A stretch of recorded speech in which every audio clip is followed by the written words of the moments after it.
Welcome to the Mickey Updates podcast, starring Ed, Rob, Chris, and Travis. You've arrived at your destination for the latest happenings in Orlando news and reviews. There's much to learn about this beautiful global city, and there are 4 guys willing to explain their expertise to give you this knowledge from the world-famous Walt Disney World to the wonderful SeaWorld. The Mickey Updates podcast has your dose of the latest goings-on in the Central Florida region. Now let's welcome the 4 guys featured on this podcast, Ed, Chris, Travis, and Rob. All righty. We are live here for you on YouTube, and we have guests this week, and I will get to them right now. Let me turn on their microphones because I had them muted. And I apologize if we're a little jumpy today. My laptop is like being slow for some reason. I don't know what's going on. It keeps freezing up. But we should be all right for audio-wise. I just don't know about the video. So I apologize in advance. But we have 2 guests here this week because we are doing our big iDrive 360 roundtable. We have Leia from our Florida project, and we have Corinne from Disney Lifestylers here on this week to talk about iDrive 360 because they've both been on it and I have not. Or both been on the I and everything else, and I have not. So welcome, guys. Hello. Hello. So that's awesome. So before we get started here, we want to thank our sponsor real fast. We want to thank MapleLeafTickets.com. They've been selling attraction tickets for more than 30 years. Yes, MapleLeafTickets.com. You can get all your attraction tickets needs. They can handle all your attraction ticket needs, and they've been doing it for more than 30 years. Visit them today at MapleLeafTickets.com. That's right, MapleLeafTickets.com, or call them at 1-800-841-2837. That's 1-800-841-2837. Get those attraction tickets today and save up to $30, $40, $50 off attraction tickets, especially stuff like Legoland. Save $20 off a Legoland single-day ticket. That's pretty cool, right? So check out MapleLeafTickets.com today. All right, we're going to kick it off with the news of the week. We want to welcome you guys on our show once again, and feel free to chime in at any time during the whole show. If you guys have anything you'd like to say right now before we get things started, go ahead. I'll let you have the floor. Any promotions, things you want to talk about? Corinne, you want to go first? Do you want me to promote my site? Is that okay? You can do it now, and then we'll do it at the end again. It's up to you guys. So if you want to check out Disney merchandise, you're more than welcome to check out DisneyLifestylers.com, or check out my Instagram, which is also Disney Lifestylers, where I post most merchandise only. Very cool, very cool. Corinne has a very cool site. Thank you. Oh, I hit the button. I'm sorry. That was the dump button? Did we do something wrong already? No. Muted us during our promo. I was like, who said whatever? And it was the sound effects machine. Nice. I apologize for that. That was funny though. Thank you. Nice. I like the sound effects. All right.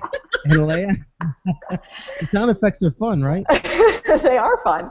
It's a little bit tricky when you don't know they're coming, but it's fun. So I'm Leah from ourfloridaproject.com. It's a blog I do with my husband, Andy. We are sort of new Floridians. We like to share all the cool stuff we get to see and do here, especially around Disney and the attractions. So check us out, ourfloridaproject.com. I'm on Facebook, Twitter, Instagram, the whole deal. So hope to catch up with you guys. Both excellent sources for information on what's happening up and around Orlando and just the parks in general. Of course, Corinne is the queen of merchandise. It doesn't get any better if you want merchandise than Corinne. And, of course, Leia is fantastic. She has a fantastic blog, too. So definitely worth checking that out. Thanks, Rob. Thank you. Oh, there you go. There's my shameless plug for the week. Woohoo!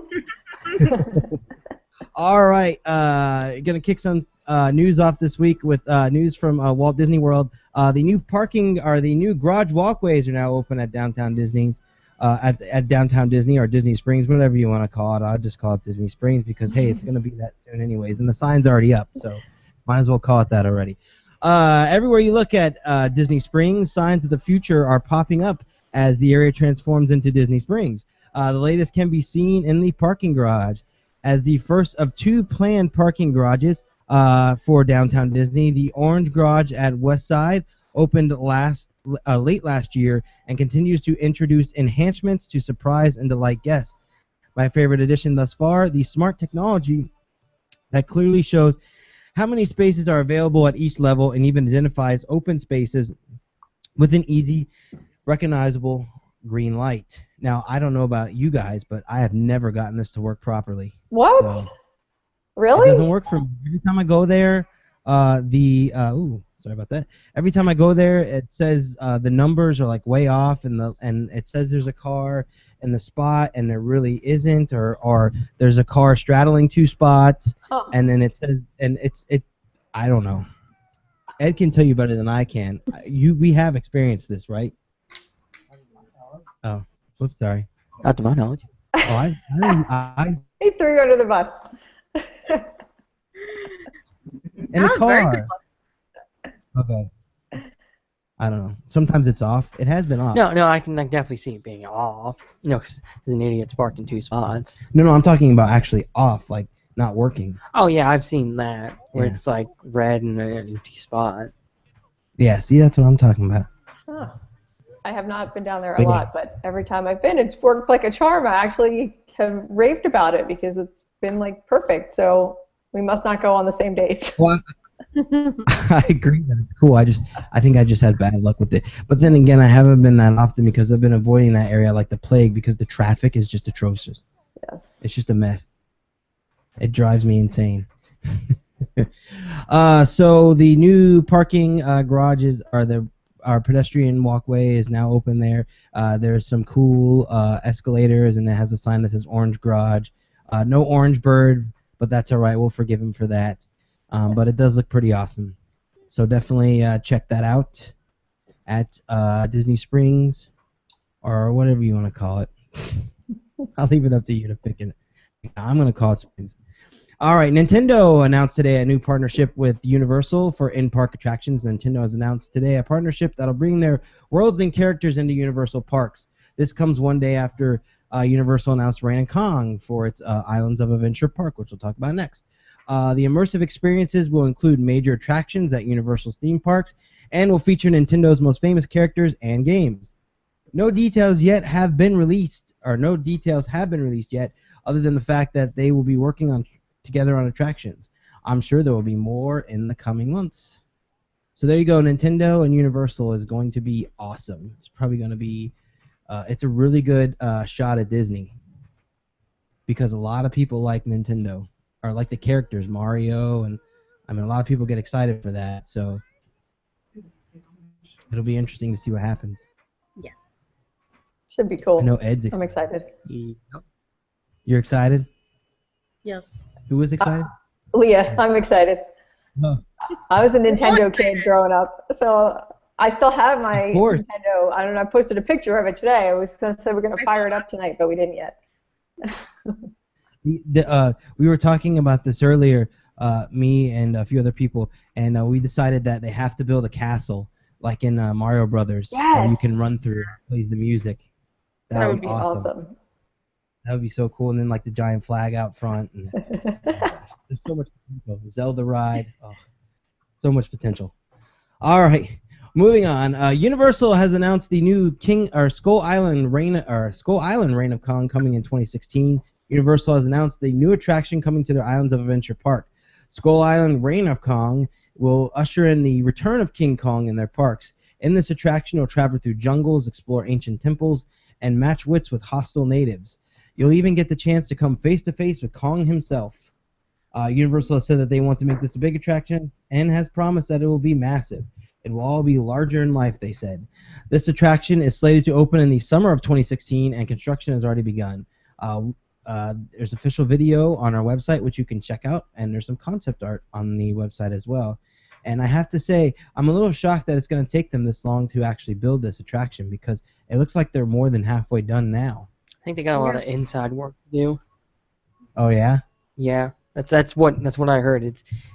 They got the facade ready. They just got inside work to do. Okay. But the facade looks great. Yeah, the outside looks awesome. Yeah. That's cool. All right then. So we're waiting for that 2016 Giant King Kong. They promised us a Giant King Kong animatronic. Mm-hmm. So hopefully they Like make the good old- on their promise. Yes, just like the old attraction. Hopefully bigger and better than the old attraction. That would be awesome. Well, my biggest fear with anything that Universal does nowadays is the fact that they use a lot of movie screens for stuff. So Yep. I just wish that they would make an attraction that has a lot less movie screens, because I don't want to go there and watch a movie. Now- I want to ride a ride. The way I heard 30, 70, and 30 being screens and 70% being scenes. Oh, okay. But I'm thinking it's probably going to be 40, 60. I think at least 50, 50. I know that most of the screens are going to be, there are going to be no screens in all of the outdoor scenes. Mm-hmm. And I know the big King Kong is, this is what I read from Park Insider, yeah. Going to see the big King Kong animatronic. That sounds awesome. I'm in for that. And probably based on what I know about Kong 360, you'll probably see the big King Kong after he fights the giant dinosaur. Oh, okay. That sounds cool. Mm-hmm. The ride vehicles look cool too. Yes. They look kind of like Kilimanjaro safaris. Yes. The way people were kind of describing it was as a with King Kong being so massive and everything, like a scary Kilimanjaro safari. Yeah, I'm okay with that. And I'd be intrigued if this is something they haven't announced. If there's someone in the front of the vehicle. Oh yeah, like someone who Tour guide. Yeah. Going on Skull Island. Someone who tours, actually gives you a tour, Skull Island. not tours. just a recording. That would be awesome. Okay. Moving on from that. Viva La Musica has its last weekend coming up here, and SeaWorld has announced the final headlining act for that event. Anita Nazario is headlining the last event, or the last weekend of that event, Saturday, May 16th. Latin, let's see here. This is a Latin Grammy-nominated singer, and she will headline the last day. While Elvis Crespo, I always say these names horribly wrong, and I apologize. I don't speak Spanish, I'm sorry. This will headline this weekend, May 9th. So check out those events coming up, and you can find more info about the event on our website. Also about the VIP packages, which are available to purchase for the events weekends. SeaWorld Orlando also returned 5 endangered animals back to the wild this week. SeaWorld Orlando announced yesterday, May 6th, the return of 5 endangered animals back to the wild after rehabilitation. This includes 4 green sea turtles and 1 manatee. The manatee, weighing 445 pounds when it was rescued, is now up to a healthy 514 pounds following antibiotics and nutritional assistance. He was returned to Kennedy Point Park in Titusville, Florida. The 4 green sea turtles were returned to various East Coast beaches, including Sebastian Inlet State Park. SeaWorld works closely with the Florida Wildlife Commission on these rehabilitations, and they are only released once the Florida Wildlife Commission signs off on them. So SeaWorld doing more good for the environment. Discovery Cove celebrates Mother's Day with its newest edition. SeaWorld's Discovery Cove recently had a birth. At its park, a new Atlantic bottlenose dolphin named Reef was born. He was named by fans on Discovery Cove's Facebook page. He was born in addition to the other 29 dolphins that have been born at the park since its opening in 2000. And if you go on the website, the video of the baby dolphin swimming around, and they said in a few weeks you'll be able to swim with the baby dolphin yourself. So that sounds like fun. Cool. You want to go to Discovery Cove and swim with a baby dolphin, that's pretty cool. So that's going to do it for the news of the week. I'm going to send it over to Ed for the weather and Twitter segment. Oh, sorry. Sorry about that. Starting with Friday, May 8th, it's going to be mostly sunny with a high of low chance of rain. Yeah, just go on. And Saturday, mostly sunny with a high of 92 and a low of 71 with a 0% chance of rain. Then on Sunday, it's going to be mostly sunny with a high of 94, low of 73 with a 10% chance of rain. Then on Monday, mostly sunny with a high of 94 and a low of 73 with a 20% chance of rain. Then on Tuesday, night thunderstorms with a high of 93 and a low of 73 with a 60% chance of rain. Now, as far as rumors, I'll start with Animal Kingdom first. This one's quick. So they're going to be adding camels in the park. I thought they already added the camels. No, they didn't add the camels. Someone added camels. I don't. Maybe I read the same thing. Maybe they were going to add it. I figured they would have announced it if they added them already. Yeah, that would be something they would announce. Yeah. Now, where are they going to go? That I do not know. Oh, okay. Camels are cool though. Like Asia or something. I like camels. Camels could be fun. Now we're gonna go to Universal, and I'm gonna go with this one first. I'm gonna talk about this one for Marvel Island. Yeah, supposedly now I haven't heard much, but I'll tell you why I've only heard this much and why people have posted it. That Marvel Island is getting a new ride, and the reason people posted that today, talking about that rumor, even though they haven't heard much, is mostly because people were questioning where Nintendo Land is gonna go. And some people were trying to maybe it's going to go where Marvel Land is. Well, no, not that they're working on the ride. The going mover right now is it's going to take over Kid Zone, that whole area, which would be a little interesting considering, especially the Nickelodeon store there, the SpongeBob store, and everything else. But considering how young the SpongeBob store is. Yeah, and if they get rid of E.T., that'll be a major mess. People will be really upset if they get rid of E.T. Mm-hmm. I mean, they'll really be mad. Upset. No, they'll be really mad. I mean, everyone will freak out. It'll be like Figment levels of crazy. I think you're right. I mean, people are like attached to E.T. like no other attraction. Like it's like Figment attachment because it's like the only original attraction left. So I mean, it's like it'll be crazy. I hope they don't get rid of it. No, I mean I can understand. I mean E.T. needs to go. I mean it's old. Yeah, it's old and it smells. It smells bad. There are some people who like the smell. It smells like a wet sock. Let's be real. E.T. smells like a wet sock. Feeling. It's not. No, there's no charm of a wet. I don't go home and think, oh my God, I really want to smell a wet sock today. Not the charm of it. Not Polynesian. All right, Polynesian. It did smell kind of musty, but that smell was awesome. It was mixed with flour. It mixed with the flour smell. See, it was like wet sock and flour, and it was great. It's water and ET sewage. Oof. With ET just smells like a wet sock. I'm sorry, his planet smells horrible. And it's because they've been spraying water on it all these years, and it's just a mess. Okay, is that it? Yes. Okay. So in conclusion, ET smells like, I just want to say this again, it smells like a wet sock. Because everyone found it so funny. No. All right, so moving on from that, I have Leia and Corinne here, and we are going to talk about iDrive 360 stuff because I have not done any of it. You have Madame Tussauds, you have the skeletons. I don't know if you guys have done skeletons yet, but I know you guys did Madame Tussauds, Sea Life, and then the Eye.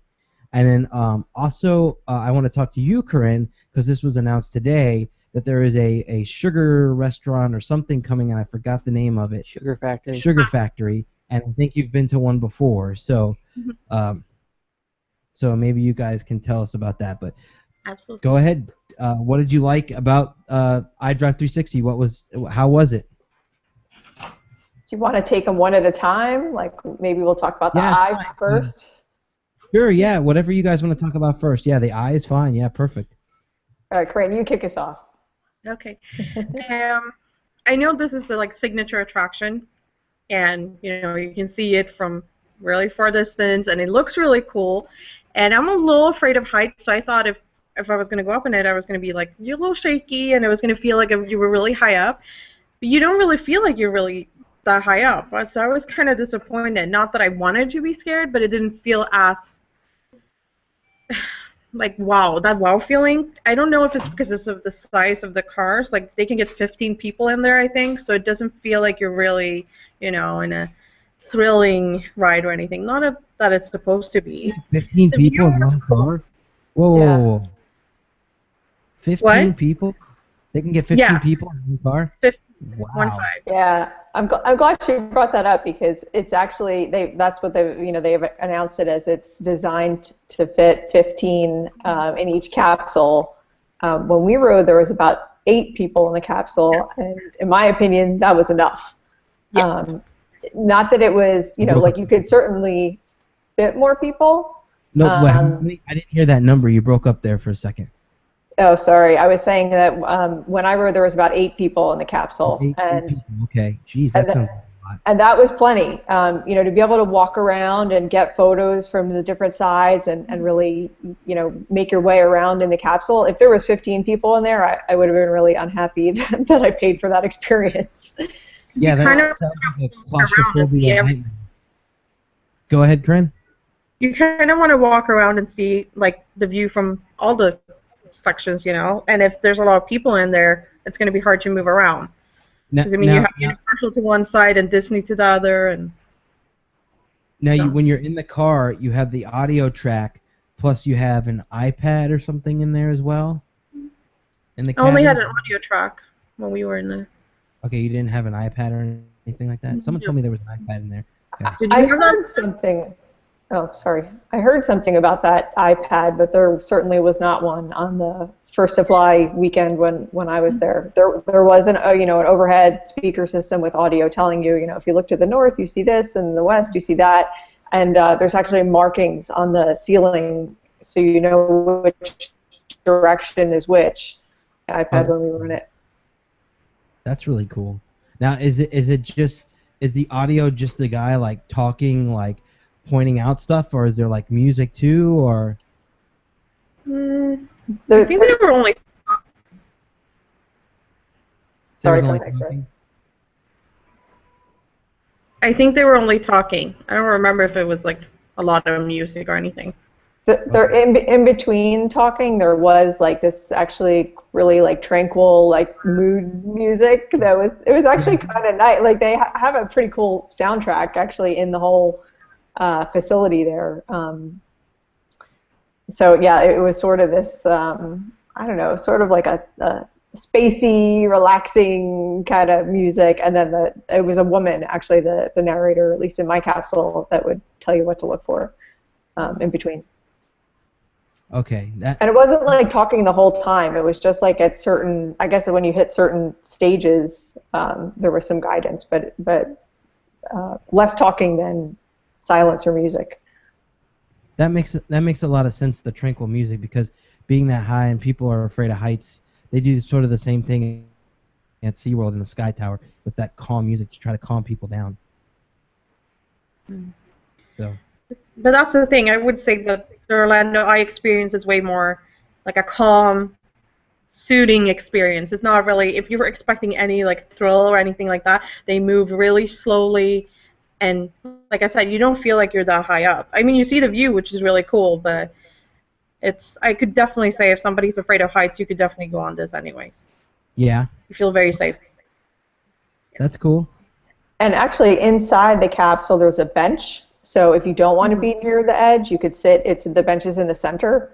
And there was a guy on my flight that was a little nervous. So he sat on the bench and kind of kept to the center of the thing the whole time. I can't remember if he stood up at all. We were busy, taking pictures and video all around. So, but yeah, I agree with what Corinne said. It doesn't feel, it's so slow moving that they don't ever stop it unless there's like a problem or something, but you board it while it's moving. And, they can let 15 people in while it's moving. So, it's going pretty slow. Does it constantly move, like even at the station when they're boarding it? Yep. Yes.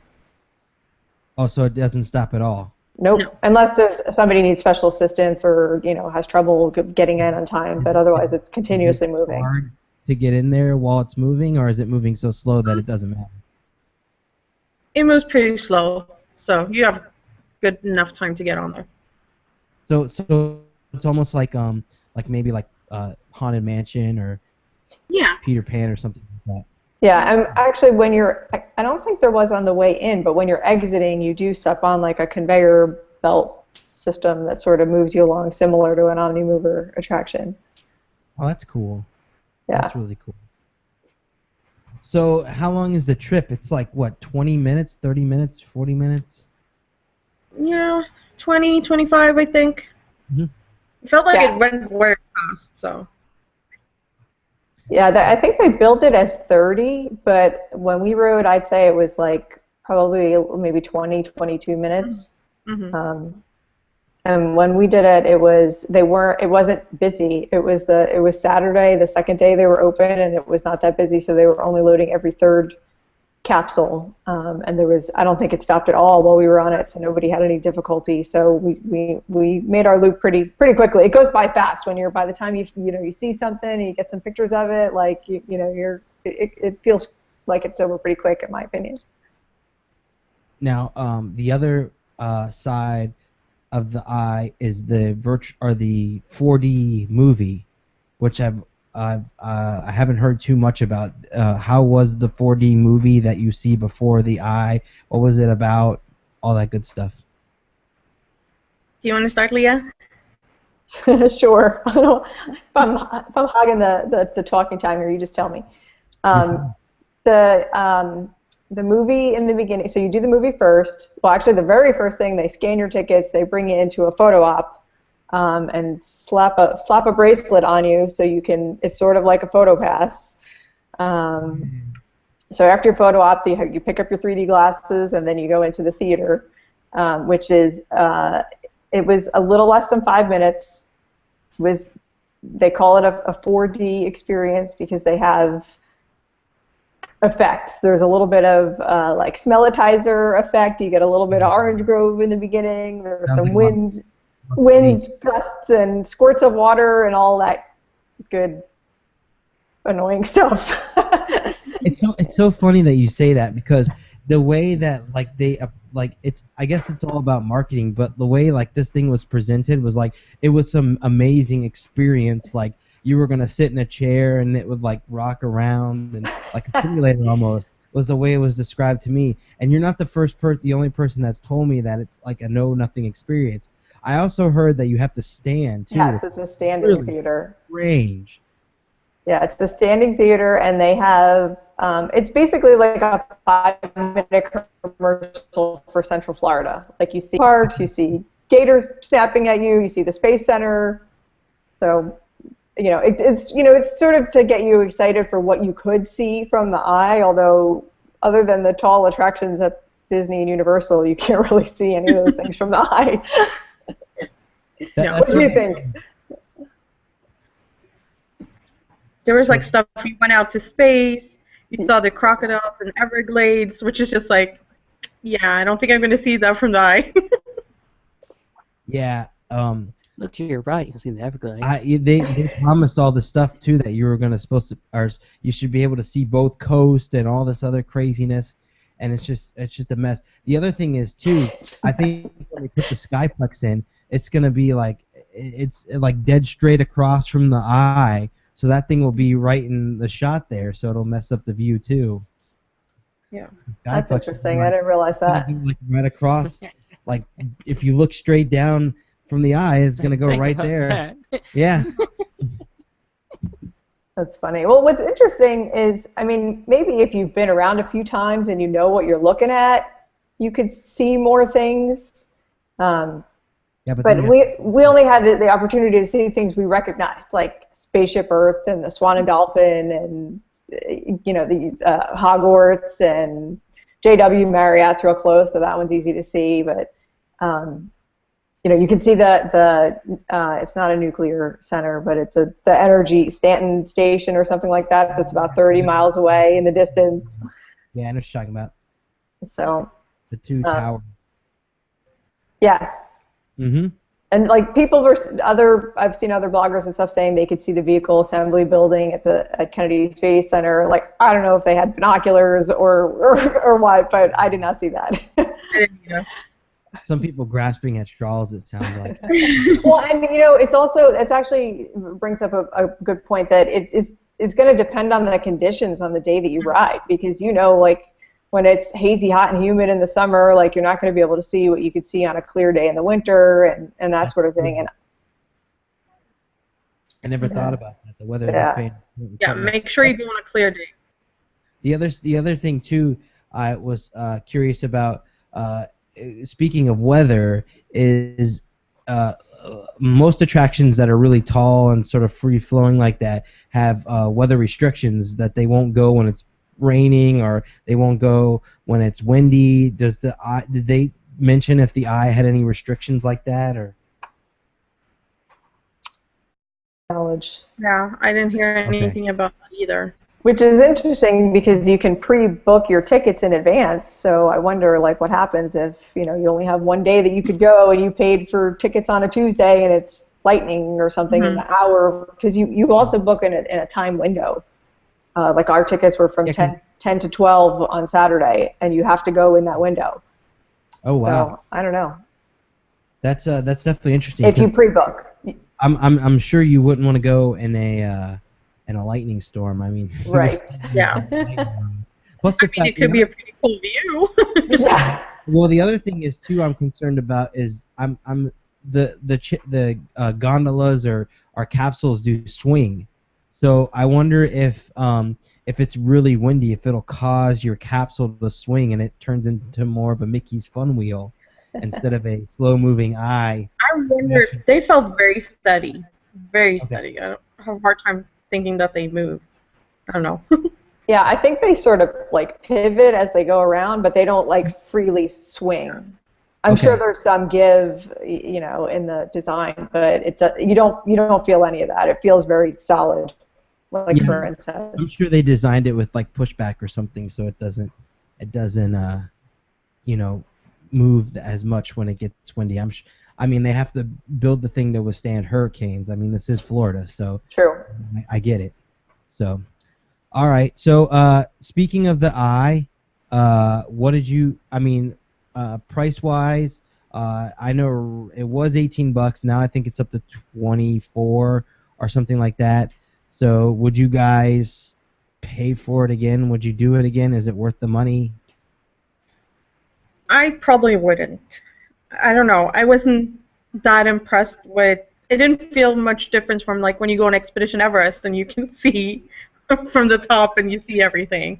But I mean, if you're a tourist and you're not used to all the sights here, it's probably way more fun. So for me, it was a little non-exciting.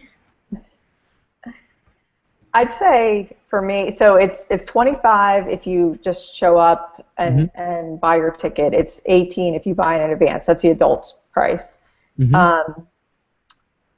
I don't know. We went during the day. Obviously, like I said, we went. Our window was 10 to 12. I might be interested in paying the 18 again to go during fireworks, and just to see what it looks like at night. But it was cool. I did it. I'm not in a hurry to run out there and do it again. I've heard a lot of people say they want to go back and do it when the fireworks are going off. I have heard that a lot. Yeah, I imagine it would look pretty cool. I mean, you're not that close to Disney or Universal fireworks, but being that high up, it's like a perspective that you can't really get anywhere else. So, except for maybe on the balloon at Downtown Disney. I think they were smart. What they would do is offer a midnight tour on New Year's Eve, because they offer a package of champagne. And all the parks do fireworks at midnight. SeaWorld, Universal, they all do fireworks at midnight. So 20 minutes in the air with all these fireworks going on all around town. And that doesn't include all the local town fireworks that are going off. So really cool. Even a 4th of July package would be awesome, too. At night, 8 o'clock, 9 o'clock at night, usually these parks all have fireworks for 4th of July. So, I mean, they could do something for that as well, so that would be really cool. Yeah, they could even do like a hard ticket event where you have like an hour or something on 4th of July, because maybe Magic Kingdoms are at 9 and Epcot's at 8 or whatever the hours are. But if it was like they only sold however many they could hold and you could kind of keep going for fireworks, that would be really cool. I might do that. Now, one thing you brought up, and I was just thinking of the prices, and you brought up the fact that they're a little cramped inside, and they can fit up to 15 people, but sometimes they fit 8. I'm really curious about the VIP experiences for this, because they have some where it's you pick a date and then you get like champagne and stuff when you ride this thing. I almost think if you're paying $32, it costs $32. If you're paying $32 and it's a couple and you wanted it to be like a romantic evening or something, you would think that they would try to give you your own, cabin by yourself, but I don't know. I mean, that would be kind of a waste to pay that much money and not get your own cabin. Yeah. I thought I read somewhere that package, you actually do get a private capsule, but I was looking earlier on their website to prepare to talk about this, and it does not say that, so I don't know. Yeah, I would be interested to see about that, because, it would be... That would be a nice, date night thing or something if you wanted to do something nice. Or I could see people like doing proposals or things like that and wanting a private one, and maybe that's a special scenario that they would do it, but it's something they should offer if they don't. It's a good publicity thing for them to do that at least once. Absolutely. They can record that. They can give it away for free and record the whole thing. Everybody's happy.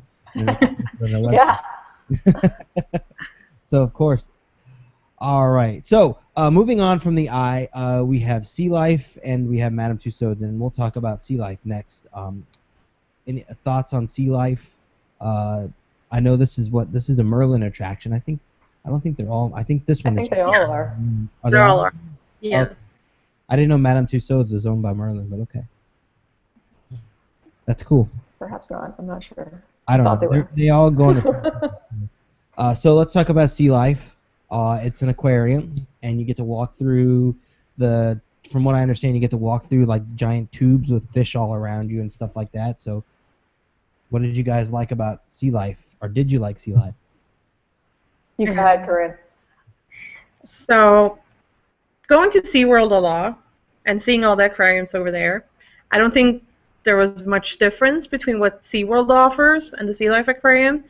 It's smaller, and they have, like that big clear tube that you can walk through. That's, you have all the fishes all around you, 360, which is really cool. But the type of fishes and stuff they had, you kind of can see at SeaWorld too. At least, the stuff you can only see. When we were there was some stuff missing still. Oh, there was stuff missing? Yeah, like the octopus that are there now. they hadn't gotten that yet. Which an octopus I think is really cool to see, and I don't think SeaWorld has that at all. So that's pretty cool. I've also heard too. I don't know how true this is, and I'm probably completely off base here, but there's something going on with sea life as far as the animals that they actually have inside sea life. They are like sustainable. It's like sustainable fish and things like that. They're not really. I'm not describing this well, but it's a lot more ecologically friendly. The Sea Life Park is than and I'm not saying SeaWorld isn't ecologically friendly, but they do things that like sustainable fish and things like that are what they have on display. That's what I've heard, but I don't know if they have that posted on their at the aquarium or anything like that. Don't know actually. So I don't think the only thing I'd have to go back and look through my photos and video, because there was something like when you were walking in, again, the first thing they do is throw you in a photo op, and then after that, as you make your way through the queue, we have to talk about the photos at some point too. But when you make your way through the queue and before you go into the pre-show, there were some like billboards there that said things about rescues and something about their breeding, but I didn't catch it. So you could be right about that, and I can take a look and let you know on that. Just looking at their website, it says that it's a see how we breed, rescue, and protect creatures, and how the Sea Life Trust is working to preserve our oceans for generations to come. So it sounds like the same stuff as SeaWorld. I mean, SeaWorld has their conservation programs and things like that. So it sounds like the same thing as that. So nothing too crazy. But back to just the aquarium in general. Both of you enjoyed it. What? I mean, the one part that I thought was really cool that you can experience at SeaWorld is they had starfish that you could actually catch. Oh, that's really cool. Yeah, that was one of the cooler things. And I think that's something that both kids and adults are going to think is really unique and something you can't do in another park. Yeah, that was a favorite for me too, actually. That was what I would have said is the highlight. It's actually the last exhibit that you come to, so it sort of like leaves you feeling feeling good on a happy note, because it's exciting that they have this tank that's sort of low down. I guess it's kind of like, I don't know, like knee level or whatever, so little kids can reach in, and the water is super cold, but they have some starfish. It's super cold. Yeah, it's like you can't leave your hands in there for too long. I think it's maybe, I don't know if it's for the fish or it's so you don't hang around touching them all day. Nice. But it's there's anemones in there, there's sea urchins, and the starfish, and you can touch them all. And the anemones are pretty cool. Like if you touch them like too much, they close up, and the sea urchin will kind of grab onto you a little bit. So that was really cool. It was like never did that before, and maybe never will again. But that was definitely a highlight. The other thing I'd say is it feels really small. It's certainly, if you are used to, or if you've been to like a Baltimore aquarium or the Shed Aquarium in Chicago, like any of those big city aquariums, like this is not that. This is more like it's an attraction. It's on a much smaller scale. I think it's really well done. They have some really nice sets and props and some cool things like sunken shipwreck type things in the big tanks. So there's something to look at besides just the fish. But it's definitely a smaller scale. And they do actually have some really cool lighting effects. Like there's one, well, you may have seen pictures, there's like a wall that has all these jellyfish swimming in it, and you can actually push buttons on the wall to change the colors of the lights that shine in the water. So it's like, it's pink, it's blue, it's green.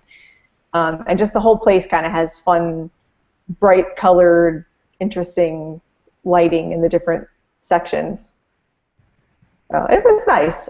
I liked it. How long did it take you to get through it? I mean, how long did you actually spend in there? Maybe 30 minutes. 30 minutes, that's it? Yeah, I went pretty fast. Is it that you went through fast, or is that just... I think it's because probably being I've heard other people say it's short too, so you're not the first person I've heard say that. So many other like parks here, I think we're harder to impress. Mhm. So, when you see regular aquariums, you're kind of, oh, I've seen that at SeaWorld. Well, the other thing is too. I think, like, if you think about it, how long does it take you to get through like Shark's underwater aquarium? I mean, the shark Mhm. encounter at SeaWorld. I mean, you go in and out of that thing in 15, Yeah. 20 minutes. So I mean, this is. It sounds like this is about the same scale as that. So I mean, even though SeaWorld has more aquariums, they just have more aquariums. This is just like having taking one aquarium out of SeaWorld and putting it on iDrive. Yeah, pretty much. I would agree with that. Mm-hmm. Yeah, I mean, I think probably for regular tourists, I'd say it's an hour experience, and Okay. depending on how interested kids are, maybe longer or maybe shorter. Um, Are the but they, are the tubes like oh conveyor yeah, belt? Like, no, are you can come and go as you please? You can come and go as you please. Okay. yeah, and you could. So another thing to point out. So when we did this, we were there for a long time because we were looking at everything in detail and taking pictures and video and all that stuff. But you can walk through everything, and you can go backwards if you like. I mean, assuming it's not like super crowded, you could go backwards. There's also, after that touch pool that I mentioned, there's a door that says like return to the beginning of your journey or something like that, and you can go through that door and go right back to the beginning and go through it all again, which is actually what we did because it made it easier to take video. But they have quite a number of different sections. Like there's things are represented. There's a Pacific, Atlantic. There's an Indian Ocean section. There's like a Florida, Evergladesy kind of section. There's the rock pool. They also have a playground. And there's a Stingray Cove area. I mean, they're all on a small scale, but there is a lot of different types of environments to walk through. And on the tunnels that you mentioned, so when I saw people's pictures of the tunnels, I thought these were going to be like, big, massive tunnels that you walk through, but they're like 15 feet long, maybe. Oh, so they're not that long. No, would you say that's about right, Corinne? Like they're not real. Yeah. Yeah. It's not long. Yeah. It's like to the point where, if you're trying to get a picture of your like just your family or just your group in the tunnel, that it would be difficult to. Yeah, I can't imagine how it would be on a crowded day. Like, yeah. If packed. And I'm sure people will be pushing and shoving through the tubes, trying to get in and out of them. So it's not. It'll be really bad because they'll be trying to see it and they'll be out of their way, pushing you. One thing I had a question about too is once you get to the exit, can you go back in, or is it like a one-time through deal? Like one time. So okay, wow, that really does stink then. Yeah, well, like I said, you can go through that door. Like if you stay inside, you can go backwards, or you can go through that door and go again. But it's not a thing where like there's no hand stamp re-entry process. Once you're out of the gift shop, you are done with the attraction. See, I don't like that. They do the same thing at Ripley's Believe It or Not. They do the same thing, and I don't like that at all. I mean, they should just let you go, through and then do it that way. Yeah, the tickets are basically like one-time use. So once they scan you in, like that, I assume that ticket's no good anymore, and you can't go back in. Because we actually asked that because we were trying to push the boundaries of our window for the eye.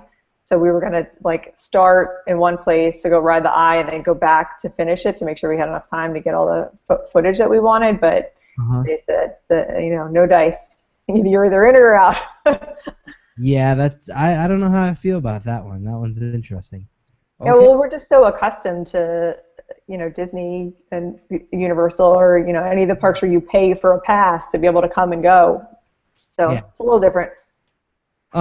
Okay. So that is the Sea Life, and now we'll move on to what I've heard is the most exciting thing at iDrive 360, and that is the Madame Tussauds with the wax figures and things like that, or the life-size wax figures. So I've heard that, or I saw with the photos, it looked like everyone was really enjoying taking selfies with the wax figures and things like that. First off, did you guys enjoy that too? I mean, it looked fun. Yeah. I think this was the one thing that I thought was, I would definitely go back. I thought it was really fun. And in this day and age when everybody wants to share pictures and selfies, I think that attraction is going to be a hit. I think it's going to be really popular. I mean, first of all, you have all the celebrities, so if you want to take pictures with, Beyonce or people from TV shows or even like classics, Marilyn Monroe, they had some fun Jurassic Park photo op. They really had something for everyone. And being in Orlando and most of us are Disney fanatics, they had an incredible Walt Disney wax figure. All that is And cool. I think that's the most, that's the character you can't get that in the park. So Exactly. for your only chance to take a picture with Walt, you have to go to the Madame Tussauds. So basically now they've just secured those Disney fans. Yeah. Right here in Vacation. I mean, when I posted pictures of him, I think everyone responded with like, "I have to go and get that picture." Yeah. So. And the other thing is What about you, too, Leah? the other thing is too, I think with this attraction they're really set up in a position where they could change out these figures every not all the figures, but maybe one or two of the figures every 6 months to a year, and add new celebrities and things like that, and keep it fresh. And then people are going to constantly be coming back. Where with the Eye and Sea Life, there's not really much that they can add to those attractions to get people to come back. Like the Eye, I mean, once you've seen the view, unless you really want to go on it again, why would you? What's the need to go back? And with Sea Life, unless they add some new animals or sea life to the aquarium, then there's really no need. But this, they could really do nice and get repeat business. Yeah, that's true. I wonder. I don't know if they do that. I actually had not been to a Madame Tussauds before. I grew up not far from New York, and there was one there, and people would go from time to time, and I never went. I actually just never really thought they looked that lifelike or that interesting. So I don't know if they do that with changing them out, but I will say that I was pleasantly surprised with how realistic and how lifelike everything looked.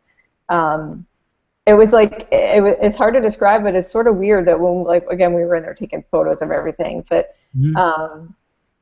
you just sort of had this feeling like somebody's standing behind you, or because there's all these bodies, people standing around. And they're so realistic that you just kind of feel like somebody's standing by you. Like I felt myself looking over my shoulder like a lot. But it was really cool. I thought they were much more impressive than I had expected. And I didn't know this before this one in Orlando popped up, but you can touch them, you can kiss them, you can hug them, you can mess with their hair. Yeah, everyone was touching them and getting real close with them, and I was like, is this allowed on an old They encouraged you. They encouraged you to do that. Get up close, touch them. Okay. Yeah, I was really surprised because I think maybe they didn't used to be that way, because I remember seeing the initial photos coming out and thinking to myself, like, these people, like, you're not supposed to touch them. You think they wouldn't want them to be destroyed. Yeah. Well, and so about that, I'm a little bit of a germaphobe. So I asked the guy there, like, everybody's like putting their lips on these things, and there's props. We need to talk about there's props like hats and wigs and things that you can put on when you take your pictures with them. I'm like, do you like clean these things, or how do you antibacterial wax figures? And they said, oh no, somebody touches them up every night. They didn't really give me a good answer on if they actually clean them. Well, they touch them up. I mean, they would have to clean them, and at least they're fixing them up. If people are pulling hair off or something like that, at least it'll get fixed. Yeah. So while we were there, somebody like really messed up J-Lo's hair. Like, she was a mess. And then there was a guy that was going around, and like, we didn't see him fix up J-Lo, but he was like combing Angelina's hair like when we were about to leave. And I asked him, like, how often do you touch him up? And he's like, oh, every night. And I was like, well, it's not night and you're out now. So, and he's like, oh, and like, every hour or so we walk around and just make sure everybody looks good. That's good. That's good. Yeah.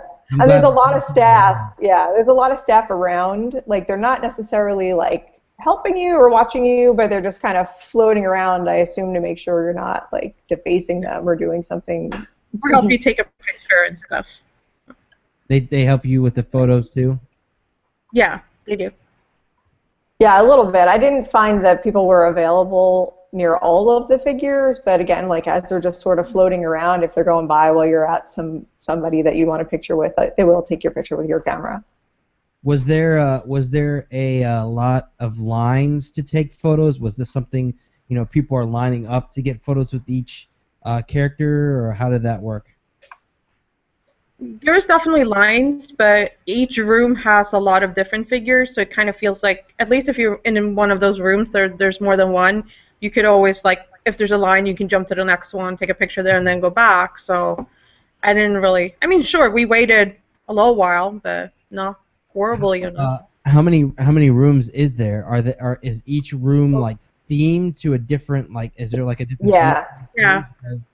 Yeah, there's like it starts off with like Florida and American history, like Ponce de Leon is there, and Uncle Sam and Abe Lincoln, and then Politics.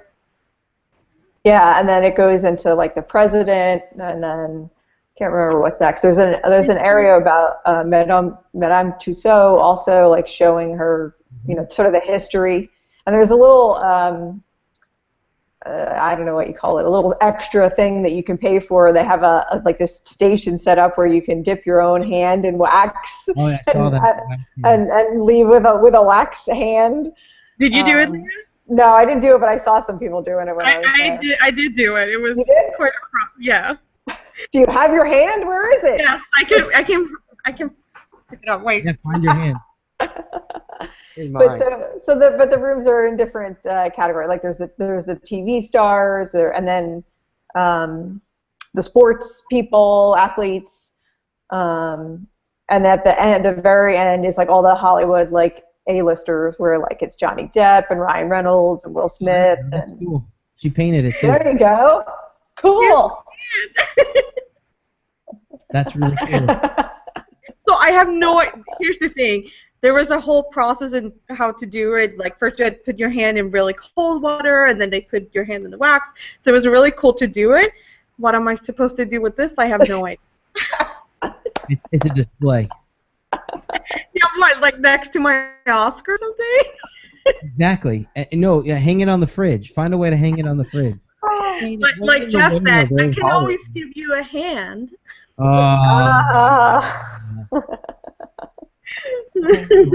Halloween. Yeah. Funny. But I mean, that's cool. I mean, other places do the dipped in wax thing. So I mean, it's cool coming from there because it is a wax museum. So that's really cool. But Yeah. it sounds like that is the best thing there, and they'll keep people coming back, which I'm happy about, because I don't think something like that, as long as because people always want to take pictures with celebrities, so this gives them the opportunity to do that. Yeah. You know, so that's really cool. I like that.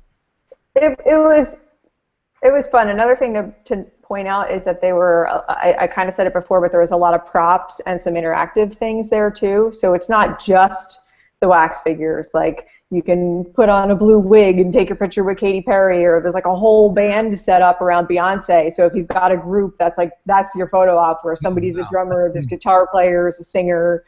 Yeah, they had like Oprah. They had it looked like her studio, and you could sit in a chair next to her and make it look like you're on her show, which was pretty cool. Yeah, and there's a screen up above, so somebody could take a picture of you like on the screen, sitting there with Oprah. So that's cool. I mean, I'm not an Oprah fan, but that's like a cool opportunity. That's really I like that. Yeah, and another. Oh, go ahead, Corinne.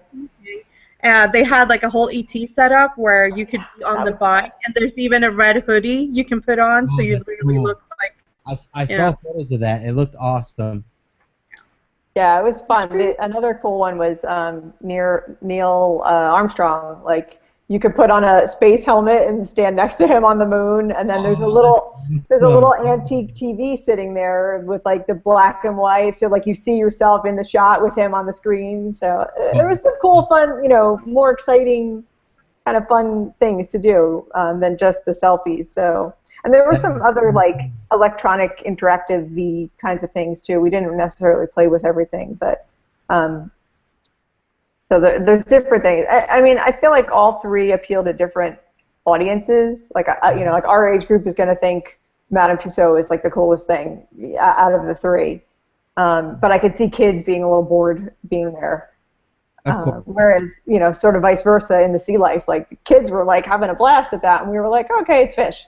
So I mean, they tried. They had a photo op with Shrek and Fiona, but I think that was the only that I saw that was kid related. True. Do they have anything? So there's no like playground or like anything like that, and or any type of interactive area that kids might be interested in? No. Not really. Just the Shrek scene. That was a good point. Oh, we forgot the music was another room too. I'm looking through my pictures, so like they have Madonna and Rihanna and stuff like that. But that's really cool. You know, I'm excited about that. Now, was it just like I know Walt Disney was one of the celebrities had there, but was it just like recent celebrities, or did they have like older celebrities too? Because you know that they could, you know. Us, the young crowd, will enjoy the recent celebrities, but I'm sure there's older people there that would enjoy the older celebrities too. They have like Elvis Presley, Marilyn Monroe, Audrey Hepburn from Breakfast at Tiffany's. Nice. There was a whole photo op with Grease. Yes. Where you can, you know, so there's definitely some old school stuff too. So they sort of hit on a wide range. Yeah, I mean it's more heavy on the current pop culture-y kind of people, but yeah, there was a selection there, like the one with Olivia Newton-John and John Travolta, like that was actually a really cool setup, and they looked really good too. That was a good one. Well, okay then, that sounds pretty awesome. Yeah, so, definitely recommend. You would recommend that one? Definitely. So. It looks like all the attractions are in the price range of. They're doing a special right now online for $18. You can see each attraction individually, but the combo ticket seems like the way to go. At least once, because you can do the for $35. If you purchase it online, you can do all the attractions: the Eye, the Tussauds, and the Sea Life. Yeah, I think that's a really good price. Right. I also think the Legoland one is a good price too, because there's a package for $89, which includes Legoland and all the experiences at iDrive 360. So that in itself is pretty cool too. And I haven't. Go ahead. Does that include the transportation to Legoland too? Because I know they actually have a shuttle that leaves from there. A shuttle that leaves right at iDrive 360. The shuttle is actually free. I don't think you pay for the shuttle. The only one I think you pay for. Actually, you don't pay for it. The Busch Gardens has a shuttle too, but you don't pay for that one. But I also heard too that there was a Legoland annual pass that included the Orlando Eye stuff as well, like the iDrive 360 stuff too. Now I don't have that info in front of me, but I heard there was one. I'm trying to see if I can find it, but I heard there was an annual pass. That would allow you to do all the attractions, because they're all Merlin, so it would include those attractions as well. Interesting. I didn't know that, and that's sort of interesting to me too, from the perspective of like what I was just saying earlier about them being different target audiences. I feel like Legoland is more for like smaller kids. These attractions, I mean, outside of Sea Life, the other two would probably not be very interesting for little kids. So that's interesting combination. Well, I mean, they're all owned by the same company, so it have a it says there's a if you get a Merlin Entertainment annual pass, it includes the Orlando Eye and everything else as well as Legoland. So I don't know the price of that. Off the top of my head, I'll have to look it up. But yeah, there is a pass that includes. I saw people on Facebook talking about actually purchasing that pass. So there you go. You can do all three and do them consistently if you want, as much as you want. So that's pretty cool. I mean, I guess it's good and bad. I guess for the Eye, you know, it getting filled up with pass holders, it'll just make things more crowded. But for the other stuff, I guess it'll be good. It won't matter too much. Mhm. But Yeah, I mean, I could see them all getting busy. We went again on the first to fly weekend, so it was like it was the first Saturday they were open. It was sort of a soft launch. It wasn't really officially open, and I was happy with the crowd level. Like Corinne said, you didn't really have to wait to take selfies, and you know we made our way around the aquarium backwards and forwards without bumping into people, so that was nice. But all of these things they're not that big. It's we're not talking about the scale of like a Disney or Universal in terms of even just the width of the space. So I could see it being, I don't know, getting crowded with a good amount of people coming through, and then the experience would certainly be different. now, you pre-ordered your tickets online, so how did that work? You went into the the ticket office there inside the Orlando Eye building and picked up your tickets there, and then went on from there. How did that go, or was it like something they scanned on your phone?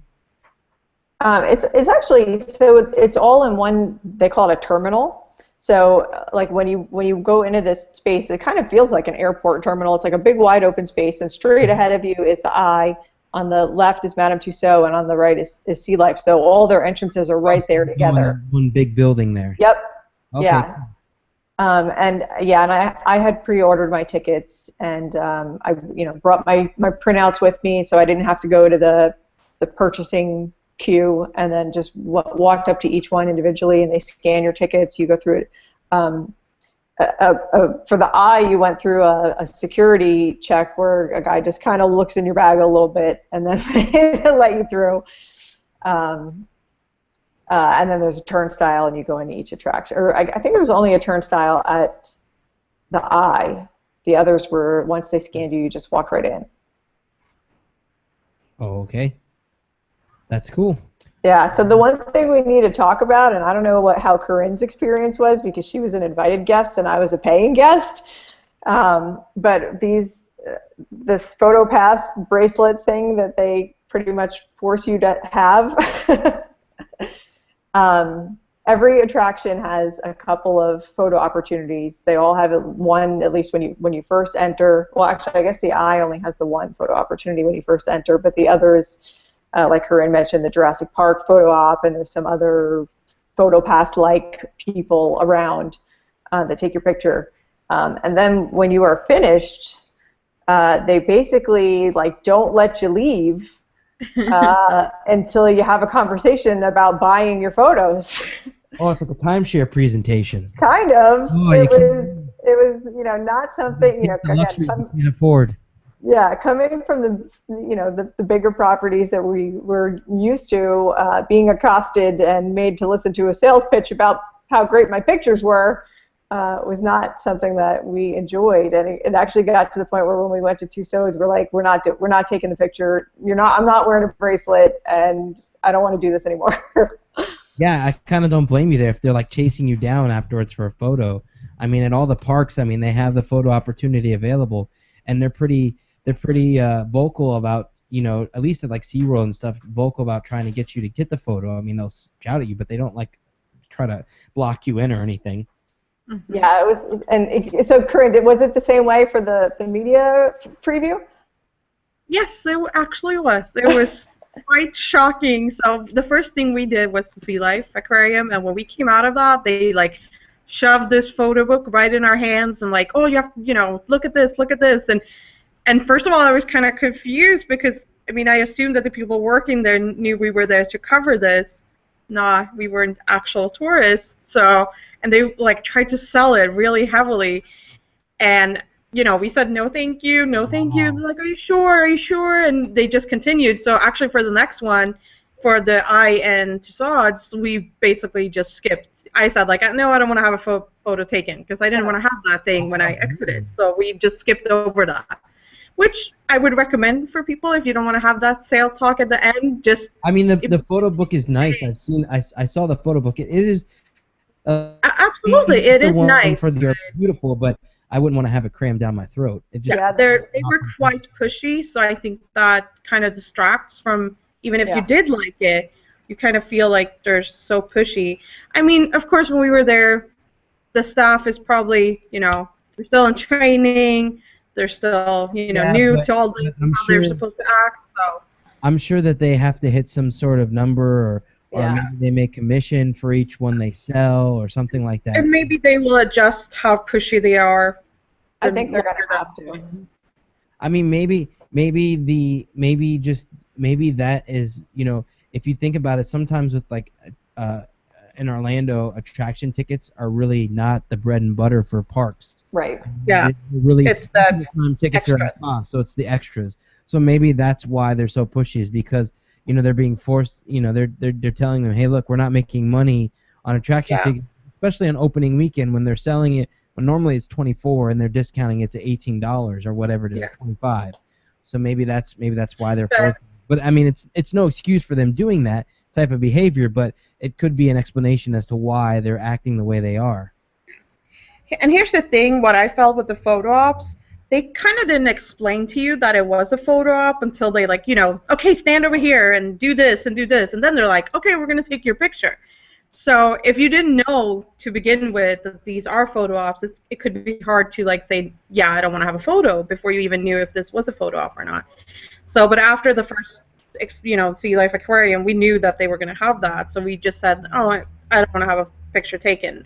They weren't pushy at that. When you said you didn't want to, you could just skip the line of people and continue on. So yeah, I think that's something they're definitely going to have to adjust, because if the tourists are like the market that we are, that are accustomed to the other theme parks where they're not in your face about it, that I think they're going to get a lot of feedback that I don't need to be accosted with a hard sell three times.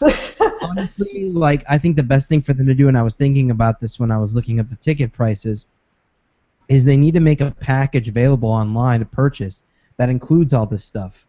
I think they'll sell a lot more that way, because if they approach it from a standpoint and say, for just $10-20 more, you can get this photo package or something, then people will be more likely to do it. Or maybe at checkout, there's a box with an option that says maybe you want to add on this photo package for all the parks or all the different attractions or what have you, so on and so forth. I think they'd be more inclined to make a sale that way, because the biggest thing I think that tourists hate, and this has been proven with hotels and resort fees, is surprises. Yeah. People do not like surprises. They don't like to go somewhere and then be surprised in extra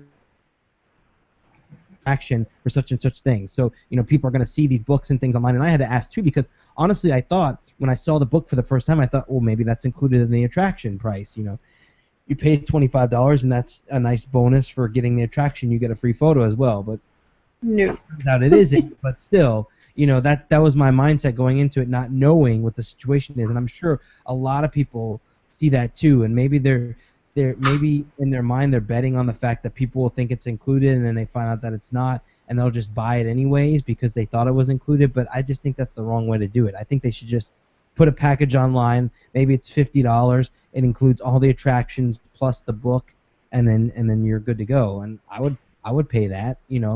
I would only do it once, but I'd pay that. Yeah. Yeah, I mean, the book was really nice, to your point, that they actually had some nice content in there. We didn't even look at the one Looks like a hardback book. Yeah, but so the I one had all this information about Central Florida and history and all that kind of stuff, and the Sea Life one had a lot of good educational stuff. So it could be a good souvenir for kids and to revisit and learn that stuff. But the book was $35, and it has 2 photos in it. You could buy just the photos for $15 a piece, or 2 for $25. Or you could have downloads only for $25. Now, do they print out the photos and show them to you? Yeah, so that's the other thing. Like when you get off the attraction or come out of it or whatever, they want to know what number is on your bracelet, and then you have to. In the case of the eye, we had to wait for our book to come out, and the photos were already slid in there, and then they give you this whole spiel about how great it is, and even though you're local, you need to know all this information about Florida, and don't you want to have this? And it was just like enough. Well, the other thing that makes me cringe about the things when they print out the photo, Yeah. on them up front is, and you can tell already it's a high margin item because if you don't purchase it, they rip it up right in front of you. Yep. I've been to many things in Orlando where they'll print out the photo, especially with dinner shows. Dinner shows are really bad for this. They'll take a photo of your group at the beginning of the show, and then halfway through they come to your table with a photo, and I've seen them, they'll show it to you and say, do you want it or not? And then you say no, and then they just rip it up right in front of you. And I'm like, why not try to offer it to me at a reduced cost? If it costs you 10 cents to print it or 50 cents to print it, and you're selling it to me for 30, then why don't you just, if I say no, why don't you just say, hey, okay, then I'll give it to you for 15 or something? I mean, it's craziness. I'm like, you just printed this thing to show me, and now you're just going to rip it up in front of me. I mean, that's crazy. So it's funny that you said that because that was a little bit the experience we had with the iPhoto because the guy was like, wouldn't let us go, and he did make some second offer. It was like, we were like, no, we're not buying that. And then he was like, oh, well, then you can have it for this much instead. And we're like, we still don't want it. And last case was, Wow. I don't have it here, but there's a little card that has a QR code on it that's for your downloads. For later. So they pulled it out of our book and said, well, since this is the first to fly weekend, you can have the downloads as our free gift. Man, they hired like some car salesmen or something, like used cars. Yes, that's how it was. But it was like a minute ago it was $35 and now it's free. Really? Yeah, it was. So they, So for initially they were going to charge you $35 for the downloads. So basically, yeah, but because we said no, for a piece of paper with a QR code on it that says where you can pick up your photos. Yeah. So, and a word about that: should you do get the download package, they pitch it to you like, oh, don't you want it for your Facebook profile? Look, it's such a good picture. Or you could put it on Instagram and like totally, selling it up. You can't download it for 24 to 48 hours. What? Yeah. Oh, they're selling me hardcore on this one. Yeah. So yeah, like, they've made a sale already. I can take it myself. yeah. So they have some things to work on. I mean, the photos were actually kind of cool. They did it with the green screen and everything. So, like, if they just work on their approach and maybe the price. Yeah, but the thing is, though, I mean, I could shoot a photo of my house in front of a green screen and make it look like I'm on the Orlando Eye. I mean, it's not like. Yeah, but most people can't do that. I know, but like, you can go somewhere and have a green screen photo shoot done for a quarter of that price. But still, I get it's there at the attraction, but for them to be that pushy is just outrageous. Yeah, it was a little weird. I mean, it from what it sounds like to me is like, this. It sounds like they're pushing it like it's a life or death situation. Like, kind of. If you don't purchase it, someone's gonna die tonight. They're out there, killing off animals or something because you didn't buy it. Yeah, it was just a little too hard of a sell. I think, like I said, I have a feeling they're going to have to revise that approach, but I don't know. I guess we'll find out. Now I'm definitely, after the show is over, I'm gonna go on TripAdvisor and look at the reviews and look specifically for that. And I bet you there will be like 3 or 4 one-star reviews that say that exact same thing on TripAdvisor. Yeah.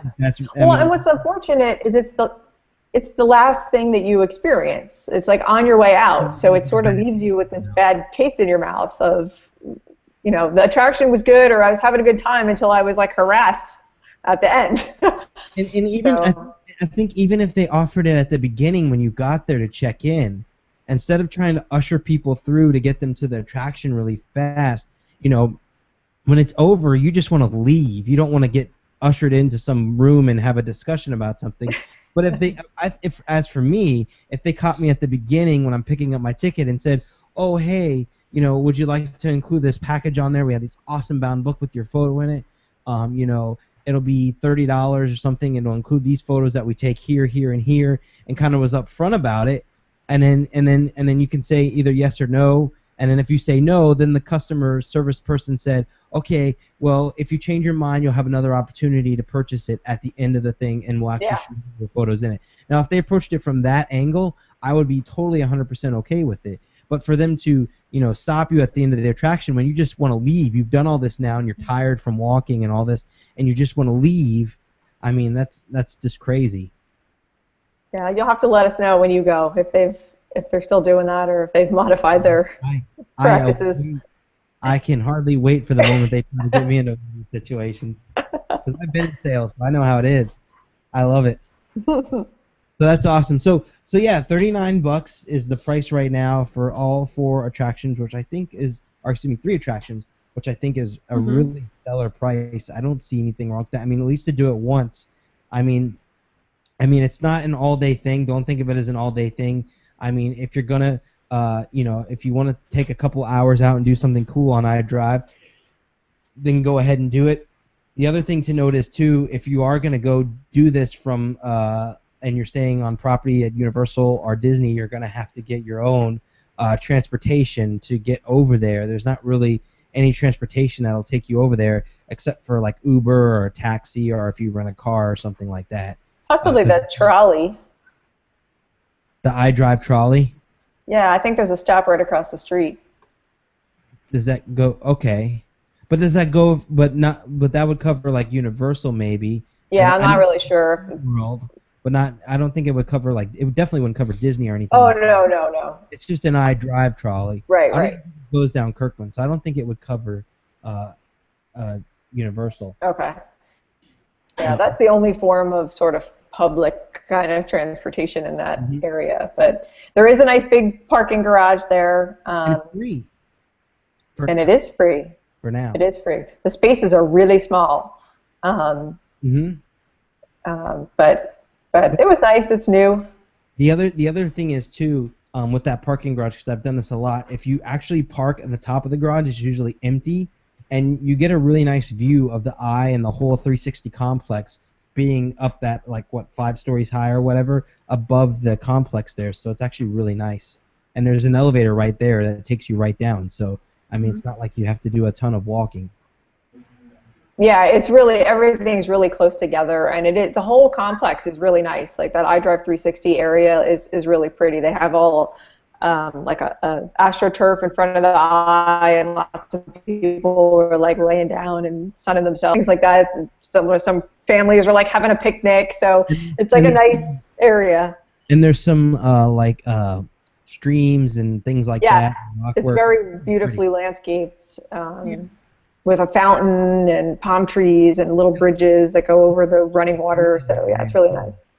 There's plenty of food in that area, too. I mean, the iDrive 360 complex has a few restaurants in there itself. Tin Roof, the one McFadden's. With McFadden's. There's the other one out front there with the beer. I can't remember the name of it. Yard House. Oh, yeah. Yard House, and then you have I think there's a Carrabba's or something else. But you have all that right there. McFadden's is not necessarily in the building. It's on the other side of the parking garage there.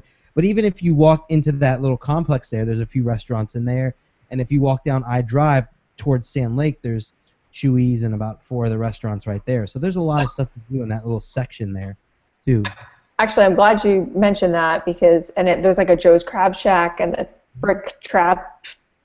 Yeah, it's right across the street, and so there's a ton of great food options right there. But also in that terminal between the attractions, there's a little mall food court. There's like a pizza place and a Mexican place and a salad place and a Chinese food. So it's all like fast food, little food courty thing in there. Huh. Did anyone have any of the food? Was it any good? It wasn't open when we were there. They were only serving food to employees that they were testing. Okay, that's weird. Yeah, it was the first to fly weekend. I mean, we paid for tickets. It was open, but the food they were only serving to each other. It was kind of funny. I will definitely have to check that out because I'm very curious about the pricing and quality of that because usually things like that are not the best. It didn't look particularly exciting. With all those other food options outside, I would have a hard time eating in the food court. But I mean, I guess if you got kids or you don't want to sit down in a restaurant and everybody wants something different, that's an option too. Then. True, but there's a lot of there's even fast food places around there too. So I mean, no matter what if cross diagonally Sand Lake, there's the McDonald's right there, the world's largest McDonald's right there. So I mean, if you really wanted fast food or something, there's that option is available too. Yeah. So. Oh, we have to have Corinne tell us about Sugar Factory. Yes, the Sugar Factory. Tell us what is the Sugar Factory? I'm curious. Okay, It said it was it's a restaurant and a retail shop mixed together, and the whole theme is basically candy. So it's the whole restaurant, the menu, and everything is like a Willy Wonka candy factory. That's what they're famous for. So it's very girly, bright colors, a lot of candy stuff all around, and the menu is they have a full menu with like steaks and pasta and salads and all that, but they're really famous for their desserts and their drinks and like frozen concoctions, all that. So they have, for example, they have like a King Kong sundae, it's called, and if people are familiar with the kitchen sink over at Disney, it's basically one of those huge, tons of scoops of ice cream and all the toppings you can imagine together so you can share with people. And then they have, I don't know if this is the first location, they're going to have a brunch. So they're going to have, like apple waffles, and there was red velvet crepes and stuff like that, like really sweet stuff that sounds really good. And their drinks are very candy themed, so they have like these huge goblets that also has like some smoke stuff, you want to call it, that comes out of it. And the one that I tried in Vegas, it was like they had candy necklaces and lollipops in the drinks. It's really cool and fun. Well, and dry ice. That's that. They use dry ice to make that smoke come out. Isn't it, Corinne, it's like a celebrity thing, or like the Kardashians have something to do with this or something?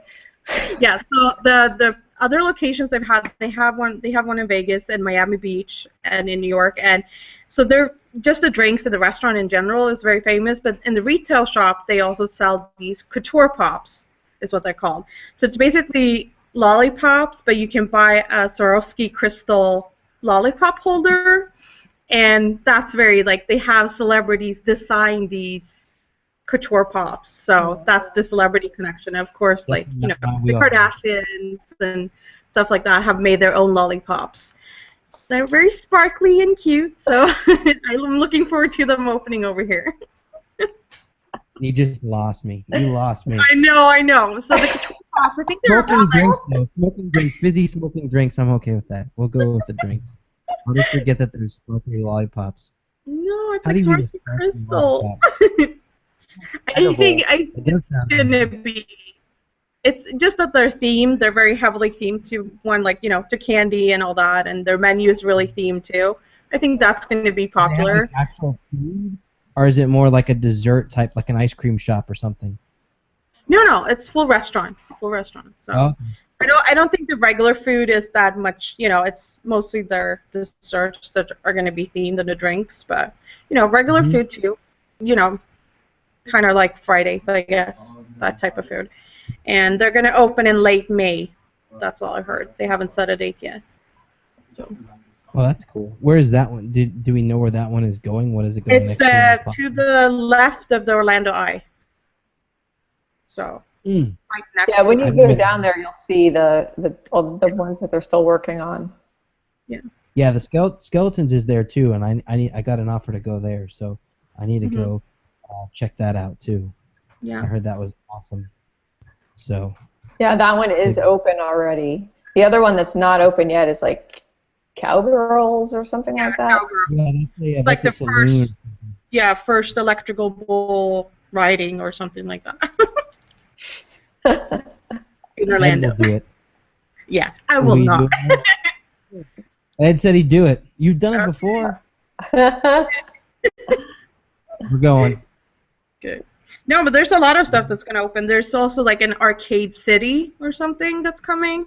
Oh, that's cool. I don't know more details than the name, but I assume it's going to be an arcade. So that's going to be cool. I'll have to go over there and check out all the stuff over there, because I haven't been over there since the stuff opened. So I haven't been over there in a while, so I have to see what's coming and all that good stuff. But yeah, that sounds awesome. It sounds like it's perfect if you want to, if you want to do the attractions, and then there's tons of restaurants that are going to open, so you can definitely make it at least a half day, if not more. if you go down there. Mm-hmm. And there's a lot of other stuff around that area too. So it's not just the iDrive 360 complex. I mean, you still have Ripley's and a few other things around there too, which are still somewhat fun. So Wonderworks or whatever it's called. Yeah, iDrive is loaded with stuff, especially that end of town is loaded with things to do and restaurants and all kinds of stuff. So yeah, and everything down there looks nice. There's a lot of things that are like nice and new and fresh and nicely landscaped. So I know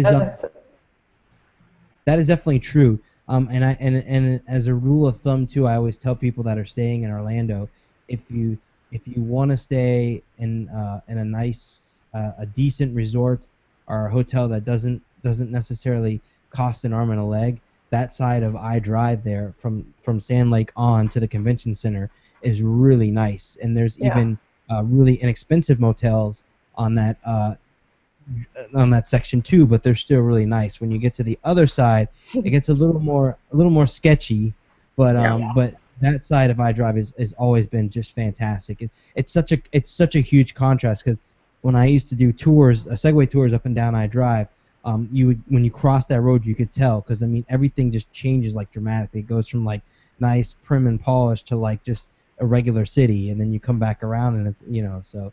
Yeah, that's it. It's a definitely a change there. So, but that's awesome. So there's a lot of other cool stuff there too. Like I know you like that Kings, and there's the Sleuths and some other stuff too. Really good dinner show there. Yeah, there's some really good stuff in that plaza. There's a really good Japanese restaurant in there that I haven't been to yet. I shouldn't say really good. I haven't been there yet, but I've heard it's really good. There's a really good Japanese restaurant next to Kings there. Cool. So it's a small one. I have to try that soon too. But all right, moving on from that, just a few quick things I want to cover before we go. I just wanted to give you guys an update on Hollywood Studios. The walls are completely down, but now a stage is up for Star Wars Weekends, so that looks interesting. It looks like it'll be, of course they'll have their dance parties and all that stuff this summer, so that'll be really cool. So there you go with that. And we got a chance this weekend, or this past Saturday, to check out or Friday or whatever day it was, to check out the new show at the American Adventure Pavilion, the American Music Experience, or American Music Machine, sorry. This is an a cappella group that does tracks or songs from all different genres from all throughout history, American songs, and sings them a cappella and does like a nice little mix and show and dances. And the videos, of course, on our YouTube page. You can check it out. This was an interesting show. I'd never seen like an a cappella show before, and I kind of liked it. I don't know, it wasn't necessarily my taste. I was not a huge fan of it, but they were really good. The people could really sing. I think that this would be a better fit if they did a show like this inside the American Adventure Pavilion. But then again, the Voices of Liberty are already in there, so I mean you can't. That would be like kicking them out. But the other thing is there's also another show inside the American Adventure Pavilion that goes in tandem with the what is it? Voices of Liberty, excuse me. It's called the High Pockets, and they do it's like half and half. Like one show will be Voices of Liberty, and then the next show will be the High Pockets, and this is a jazz combo, and they were really good. So that was really awesome to see them there at Epcot. So they do shows all throughout the day. You just have to check the times guide. I believe the American Music Machine is Wednesdays through Sunday only. They don't do Mondays or Tuesdays. So, but all the other ones I think are every day. So also at Downtown Disney, a couple of stores have opened up. The superhero headquarters store at Downtown Disney, our Disney Springs, has opened up on the west side area, and you can see that here if you're looking online. But it has opened up, and it's full of Marvel merchandise, Avengers, Agents of S.H.I.E.L.D., There's all kinds of stuff in there going on. Big Hero 6, just all kinds of different merchandise in there, and it's actually really cool. I know, Corinne, you went. I'm sure you liked it too. Yes. I think it's really cool. It's one of the better themed stores, and it's Disney products again. I'm kind of not a huge fan of all the stores popping up that's not featuring Disney products because I like the Disney products, so more stores like that, please. It's definitely... I agree. I don't like the third-party retailers at all, and a lot of them I haven't heard of, and the ones that they are getting, like especially stuff like Soundline and stuff like that, it's just overpriced stuff that you wouldn't necessarily buy if you were on vacation. Like I don't go to downtown Disney or Disney Springs and think I need headphones. I'm not gonna. I don't know. And they don't offer anything else that a Best Buy wouldn't offer. So why would I buy it there and pay more for it? You know, I don't see someone on vacation doing that unless they can't get it in their own country or something like that. I don't know. I kind of wish if it was third party, they would bring in some more recognizable names, like the rumor that an Apple store was going to come, or I want something that if I'm going to shop for something that I usually buy for, I want to have, those kind of stores. Like, I would love if a Sephora opened in downtown Disney. I agree with you. I agree with you 100%. I wish they had, like, an Apple store or something like that, but I don't think we'll get anything like that anytime soon, unfortunately. It's just these little smaller stores. But Apple Store was rumored a long time ago. But other store that opened up too is the Irwin Pearl store, and I have no idea. I've never heard of this. Apparently, jewelry-wise, they're rather famous when it comes to jewelry. I looked into the store. It's definitely not my wheelhouse. So it was sort of an in and out for me. But I walked through and took some photos of it, and it looks nice. It's a very modern store, and there's a lot of jewelry and stuff like that. Once again, one of those things I wouldn't expect to see at Disney Springs. I just don't see a lot of people buying jewelry at Disney Springs, but I don't know. Corinne, you can tell me better than anyone else.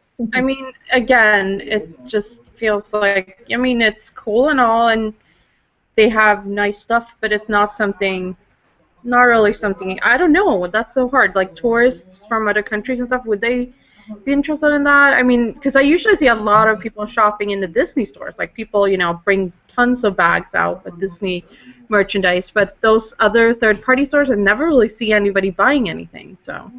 The same. I guarantee. I agree with you 100%. I never see anyone.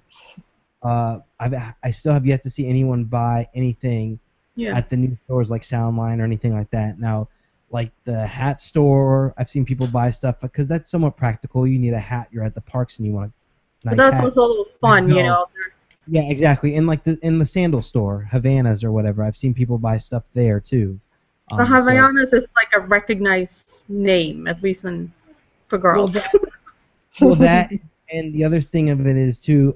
It's a lot. It's not. They're not charging $50 for a pair of sandals. It's like $20 or $30 for a pair of sandals. So it's somewhat reasonably priced. I think that a lot of tourists, if they want to buy something else, they're going to go to the outlets or Florida Mall. I mean, I see people shopping like crazy over there, but if they're on Disney property, they want to buy Disney merchandise. No. I agree with you 100%. So well, you got to imagine that they must have done the market research, and they're going to be doing something right to pay that huge rent at Disney. So you wouldn't think so. I I think a lot of times with businesses, they're blinded by the traffic, the foot traffic. Yeah. So but that may be enough. Disney will approach them and say, "Hey, look, 50,000 people are going to walk in front of your store on a daily basis," and that may be enough to sell them. But out of that 50, and Disney can't say out of that 50,000 how many people are going to buy your product. Mm-hmm. Yeah. So it's like, and the other side of the coin is too, the stores that are there, especially like Soundline and stuff like that, like the employees that work there, like the two times I've been in there. They just don't seem to like care at all. Like they don't approach you. They don't say, "Can I help you with anything?" They just kind of like, see you're in there, and then 5 minutes later they say, hey, welcome to, they see you in there for 5 minutes before they actually acknowledge your presence. So, I mean, I don't really care because I'm not going to buy anything, so it's cool for me because I don't have to feel the guilt of trying everything in the store and not actually purchasing anything. But yeah, I mean, I just think a lot of things, even like as much as I enjoy the new Art of Shaving place in there, I think that's a really cool thing. Like, for me as a local, it's cool because it's a haircut place, but like, as a guest, like, I don't see a guest from out of town going to downtown or Disney Springs to get a haircut and a shave like that. I mean, maybe at their hotel or something, maybe, but not. A lot of people don't know it's there, and they're not going to plan out a trip out of their way to go to this place. Mm-hmm. Yeah. I think that's the same with everything that's there. I think a lot of the stuff that they sell is already, like the sunglasses at Magic Kingdom, the Sunglass Hut. I think that is the most useless store ever. Who is Kingdom? I mean, chances are you're going to buy them and you're going to lose them, and then there go your $300 sunglasses. I mean, you buy them later, you leave them on an attraction, and then there you go. You just wasted $300. I mean, I just have no need to do that, and I don't see any. I see people trying on sunglasses. I never see people buying sunglasses. It's just something to do. I mean, but then again, those things are like really high margins. So I mean, if someone was to, I think if they made 5 sales a day or something, maybe it pays for it. I don't know. I don't know. It's hard for me to say because like I don't shop those high-end products at all, so I'm not going to buy them I can't imagine buying them on vacation because I wouldn't buy them in my regular life. But if I'm, have so much money that I'm buying multiple pairs of $200 sunglasses and $100, I don't even know how much they are, headphones and things like that, then maybe that is appealing. Like, pick up for that kind of purchase, But the thing is this: if the way I look at it is too, if you're gonna spend that much money and you're gonna shop those premium brands, you're not gonna do it at Disney Springs. If you really are serious about getting those things, you're gonna go out of your way to go to like the Millennium Mall or the Florida Mall or something like that. You don't say I want to go to Disney Springs specifically to buy expensive headphones. I mean, these stores that they have there are not exclusive to Disney. They're not the only stores that are exclusive are the Disney stores. So they're everywhere. Mm-hmm. So I mean, and you can get this merchandise everywhere. There needs to be more exclusive merchandise or exclusive stores that you can only get at Disney, or special items in those stores that you can only purchase at those locations. Yeah, I can see that. I mean, just with merchandise, if you look how Tokyo's doing it, all the unique merchandise they have over there, and every time I post anything, because they have such, like, for every section of the park, they have something unique, and, if you post anything from Tokyo, people are always like, why can't we have that? Because I would totally buy that. So I probably wouldn't have any money left if they started doing that here, but for Disney's sake, it's a good business decision, so they should definitely do that. So. Exactly, because and then keeping it segregated like that, it creates more interest in the product. People want it, and they have to get it from, and people will do whatever it takes to get that merchandise. That's why there are personal shoppers and things like that, especially at Walt Disney World. There's a lot of personal shoppers and things like that, and that's because they can't get that merchandise anywhere else. So by them being somewhat selective and having unique merchandise like that, it creates more of a demand for that stuff. So I get it. There's I just wish they two little magic words: limited edition. Yeah. Or what is the other one? A limit, just a limit. Limited release. Yeah. Or no, just limit. Like they'll say, like there's a limit of 5. You can only purchase 5 of these. Like what they tried to do with Duffy, but it didn't work out. That Duffy had a limit of 5, but no one was buying Duffy to begin with. Nobody cares. They were really. I honestly truly believe that they were trying to get people. They were trying to sell out through merchandise because that's why they said there was a limit, so it would create like a frenzy. Oh, yeah. Everyone would think it was some hot product that they were missing out on.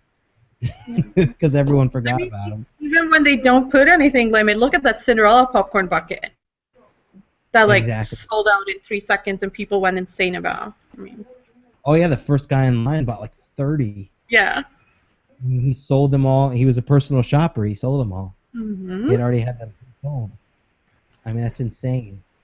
I mean, if I was Disney, I would be cranking out different popcorn buckets every month, like limited for each month, and they would sell tons. Mm-hmm. Mm-hmm. So while we're, before we go, while we're on the in sort of your wheelhouse, Corinne, I'll talk about this merchandise-wise.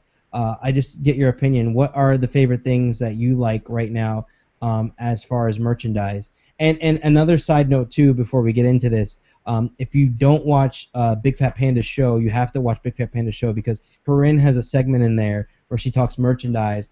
And I don't know anything about merchandise, but she's always giving out her picks and things like that. So if you want to know merchandise, this is the place to go. And she always finds stuff that I never see, even though I'm there all the time. So, but Corinne and Leia too, if you guys have picks on merchandise, what you like that's out in the parks right now, I'd love it if you'd share it right now. I mean, and you wanted parks, right? I mean, I would definitely recommend the Tsum-Tsums, the little small, tiny plush things that you can collect. Mm-hmm. They have them at Once Upon a Toy at Downtown Disney. That's the only store on Disney property where you can buy them. They're really popular. They come out with new ones all the time, like based on Frozen. Little Mermaid was released Tuesday and sold out within a day. So if you want to get them fast. I didn't think those were still that popular. Yeah, it all depends on what kind of movie, of course. Inside Out is going to be the next collection that's coming out next month. So people are probably going to be excited about it. But the popcorn buckets that they continue doing new ones, I think it's a really, I mean, the Cinderella one just showed up at Magic Kingdom and Hollywood Studios again, so it's in stock for now. And every time I go, I mean, I was at Hollywood Studios the other day, and you see like tons of people walking around because the new Cinderella popcorn bucket has a strap, so you can carry it around really easily. And like people, a purse. yeah, like a purse, and it is a really cute purse. So buy it without popcorn and use it as a purse. And people seem to love those, and I think they should keep releasing more because, you know, people collect like everything else. And that popcorn bucket is making its way to Disneyland. I don't know if everybody knows that. Maybe it's old news, but May 15th it's supposed to appear in Disneyland. So if there are Cinderella fans out there waiting for the bucket, it's coming. Buckets have been really good lately. Between the Seven Dwarfs one and now the Cinderella one, I've been really impressed. For something you never thought that they would make ornate popcorn buckets, but it really has to offer them. So. I think, I mean, it's from Tokyo because Tokyo has been doing that for so many years, and they, of course, they release one every month almost, or every season, or for every occasion, and they're really, really cute, the ones from over there. So I think they're taking a page from their book and doing it over here. Wow, that's crazy. Cool. So anything else? Any other merchandise you know about? They have a new Pirates of the Caribbean line that's really cool. They released, I think last year they did a Haunted Mansion Authentic line called. So really merchandise that has characters from the ride and looks way more high class, I would say, than like, it's not kids apparel, it's more for adults. So they released the Pirates of the Caribbean Authentic line that has like the redhead on it, the auctioneer, like some really old school classic prints on it, which is really cool. Oh, I see something, a photo here. Can you see that? It's on my phone. Okay, Pirates of the Caribbean. Perfectly. Yeah. There you go. We want the red hair. I like that. Yeah, I thought it was pretty cool. That's why I took a picture.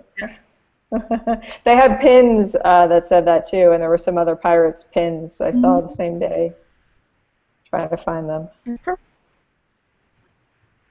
It's just a new trend that's right. Oh right, and Robert, what you asked for, the Disney Pets products, Disney Tales, that just came out. Yeah. Tales is my favorite thing. Yeah, I mean I remember they had it like years ago, but then it disappeared for some reason. And it wasn't selling, but they used to have because my little one still has the collar from years ago that I bought from the Tails collection, and it was awesome stuff. They had bowls and treats and all kinds of stuff, and now they brought it back, and it's mostly collars and leashes and things like that. But I'm definitely gonna at least get a collar, and I'll look at some of the other stuff they have. But that is the Tails line is freaking awesome. Yeah. Yeah. So far, the feedback from people seem really excited, so hopefully it's going to sell well and continue this time. Maybe something for cats too, because that's what people are asking for. Oh, they want cats now. Okay. Yeah, on that Parks blog post online, it was like every person was saying like, "What about cats? What about cats?" So I remember they used to have like Mickey catnip or something like that. So they had like in a little tin. I remember something like that. So before we go here, I just I want to give you guys a chance to plug whatever you want to plug. Whoever wants to go first, here's your chance. You hit it, Leah. all right, cool. So just check out our website. It's ourfloridaproject.com. That was the nickname that we gave our house that we were building here when we were building a new home, and it just sort of translated into our blog. So you can check us out, Facebook.com/ourfloridaproject. On Twitter, it's our FL project. On Instagram, it's our Florida Project. So hope to connect with some new folks. And thanks so much for having me, Rob. I really appreciate it. It was a lot of fun. Oh, no problem. Anytime. I love having guests on the show. It's great. You're going out for the 60th, right, Leah? Yes. Yeah. So you should all follow her to see the news from there. That's true. Yeah, we're going out. We won't be there first thing in the morning, but we are getting there on the 22nd. And we'll spend Friday to Tuesday morning out in Disneyland. So it should be a lot of fun. I'm really excited. There's so much stuff going on. So much. I know. I'm glad that we're going back in August. Oops, sorry. We're going back in August for Expo, which I'm happy about because I know that like they have, with all the shows and everything that's going on, we will not be able to see it all in the first weekend. So should be cool. All right, Corinne. Just mostly follow me on social media. I don't update my website that much because even social media. So follow Disney Lifestylers on Instagram, Disney Lifestylers on Facebook, and The Lifestylers on Twitter. And you can probably see me and Rob periscoping in the parks too. Yes, that's so fun. I'm actually going to try this time, Meerkat and Periscope at the same time. Well, what? Okay, no, I'm sticking to one. I'm doing 2 phones. Nope. The Meerkat feeds get like 500 people, and like the Periscope only get like 50. Isn't that because Meerkat does Androids too, right? Well, because it was a lot more it was out longer before Periscope was out, and it was a lot more popular before Periscope came out. But now Periscope is becoming more popular, and once they get an Android app, which I don't know when that'll happen, then it'll become probably the new thing. But I like them both. I tried them both, so they're good. Periscope is just fun in general. Yeah. If you haven't been on Periscope, you should just go on there because some of the stuff that happens on there every day. Netflix has a guinea pig that they put out like this giant like board, and it has like one side says like something on it like homework, and then the other side says Netflix, and they put treats out on each side, and the guinea pig gets to decide what you're supposed to do. It's like they just have the camera thing on there, and you just watch this guinea pig like go back, and it says like the caption is like homework or Netflix, let the guinea pig decide or something like that. It's pretty awesome. And then BarkBox is another one that's really good. They do they're the monthly dog pet delivery service where they deliver you a box every month with stuff, and they do dog stuff. It's nothing but dogs all day. I mean, there's like 4 or 5 live things a day, and it's just nothing but dogs, and it's really cool. So, and there's these stuff. Big Fat Panda's on there. Yeah, I mostly follow you guys when you're. Big Fat Panda did one yesterday from the bungalow. So I mean, there's always cool stuff on there. It's really cool. But if you haven't checked up, we're on Periscope too, Mickey Updates, and we're on Meerkat too as Mickey Updates. So whichever one that you subscribe to, I'm gonna start broadcasting from both so I can get the maximum amount of followers. That's cool. I might have to try it at Disneyland with all the fun stuff. Oh, it's great. Yes, definitely. I would love to see that. The best part I like about Periscope, and this is gonna sound strange, but I really like it when I'm in the parks like at Magic late at night, and I just let people tell me what to ride. And people get on there, and I take votes, and I'm like, what should I ride next? And they tell me, and I just Periscope the whole thing. So Because that's it's the fun. thing with Periscope. It's so interactive with the people who's watching. I really like that. Yeah, it's simple. It's just a chat and a video. I mean, it's really simple. So I mean, you don't have to do anything. You just hit the camera and you're ready to go, and then you got it. So it's really cool. Cool. All right, well, that's going to do it for this week's show. Thank you guys once again for being on this week's show. We want you guys to make sure to check out MapleLeafTickets.com, and we want you to make sure to check out our other website, CouponOrlando.com, for all your coupon needs in Orlando. If you're coming on vacation, find all the greatest deals on CouponOrlando.com. It's awesome. And make sure you check out MapleLeafTickets.com or call them at 1-800-841-2837 for all your ticket needs. They will get you set up with the tickets at a reduced cost. So definitely check that out. So Coupon Orlando and MapleLeafTickets.com. So thank you guys for joining us, and have a good week. Thank you. Bye.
All right, thanks again, guys. I'm trying to like unmute you. Oh, there it goes. There we go. Sorry. Thanks again, guys, for being on the show. It was really a lot of fun, and we're still live now, but it'll just. You can catch this on YouTube once it's over. It'll be on YouTube forever, and I'm not gonna delete it. So you can watch this on YouTube, and then I'll have this up tonight sometime. So it'll be ready to go tomorrow. So. Cool. Do you tweet it out when all your links are live and stuff? I will. It automatically tweets when I post the article on my site, so it'll be tonight at some point. Or actually, I will just schedule it to go out tomorrow at like 10 or something in the morning. Okay, cool. I'll make sure to retweet it. Yes. And I'll make sure. You don't have Twitter, do you, Leia? I do. It's our FL project. I tweeted you and retweeted you earlier. You should see it. Okay, I will look for that, because then what I will do is when it goes out, I'll make sure to tag you both. Awesome. Perfect. Because when it sends it out, it'll tag you. Okay, that's awesome. Cool. Thank you, guys. Thank you. Okay, good night. Corinne, I will see you Saturday. Yes, sounds good. And Leia, we have to hang out sometime soon. Yeah, definitely. So- We'll have to plan something. So, all right, that sounds awesome. Okay. Thank you, guys. Thanks. Bye. Good night. Bye.